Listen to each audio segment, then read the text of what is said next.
আসসালামু আলাইকুম। বিআরএফ টেকনোলজিতে আপনাদেরকে স্বাগতম। আমরা শিখব মাইক্রোসফট এক্সেল। দেখুন, আমাদের দৈনন্দিন জীবনে চাকরি কিংবা ব্যবসায় সকল ক্ষেত্রে আমাদের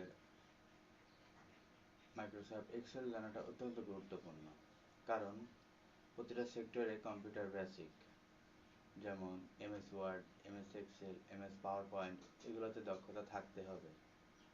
আবার একটা দিক লক্ষ্য করবেন যে প্রত্যেকটা প্রতিষ্ঠানে এক্সেল রিলেটেড কাজ বেশি হয়ে থাকে।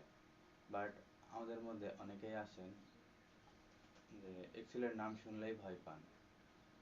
তো আমি আজকে আপনাদেরকে এক্সেলের সূত্রগুলো মনে না রেখে কীভাবে ব্যবহার করতে হয় সেগুলোকে বুঝিয়ে দিব খুব সহজে। প্রথমে আমরা জানবো কিভাবে ফাইল তৈরি করতে হয়। এক্সেল ফাইল তৈরি করার জন্য আমাদেরকে বিভিন্ন বইতে আমরা এক্সেল ওপেন করতে পারি। যেমন ধরেন এই যে স্টার্ট অপশন থেকে এখানে এক্সেল দেখতে পাচ্ছেন, এখানে ডাবল ক্লিক করলে এক্সেল ওপেন হয়ে যাবে। আবার এই যে সার্চ অপশনে এসে এই যে দেখতে পাচ্ছেন এক্সেল, যদি আপনি এখানে এক্সেল লিখে সার্চ করেন আপনার সামনে এরকম চলে আসবে। আপনি এখান থেকে ডাবল ক্লিক করলে এক্সেল ওপেন হয়ে যাবে। যদি এটা স্পেসিফিক না, আমরা সচরাচর যেভাবে ব্যবহার করি সেটা হচ্ছে মাউসের রাইট বাটন ক্লিক করে নিউ অপশন থেকে মাইক্রোসফট এক্সেল ওয়ার্কশিটে ক্লিক দিলে একটা ফোল্ডার ওপেন হবে। এই নতুন ফোল্ডারটাকে আমরা একটু রিনেম করে নিই। আমরা এটাকে নাম দেব এক্সেল ফাইল। এন্টার দিলাম, ফোল্ডারটা ক্রিয়েট হয়ে গেল। তো এবার আমরা যদি এখানে ডাবল ক্লিক করি আমাদের সামনে ঠিক এরকম একটা উইন্ডো শো করবে। তো এত উইন্ডোজের ভিতরে এতগুলো অপশন দেখে মানে প্যারা খাওয়ার কিছু নাই।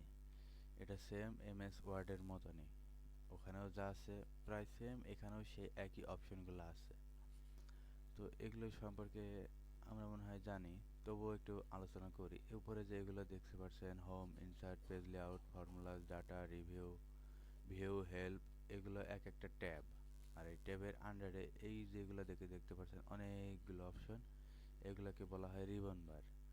এই রিবন বারের ভিতরে আছে যেমন clipboard, font, engagement, number, style, cells, editing.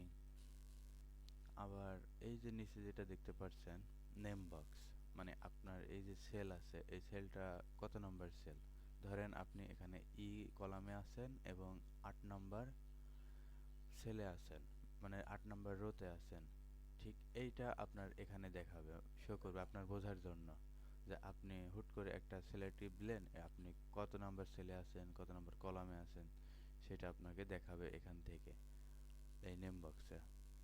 আবার এই যে সাইডে যেটা দেখতে পাচ্ছেন এটাকে বলা হয় ফর্মুলা বার। এই ফর্মুলা বারের কাজটা হচ্ছে আপনি এক্সেলের মধ্যে যতগুলো সূত্র লিখবেন সেগুলো এখানে শো করবে।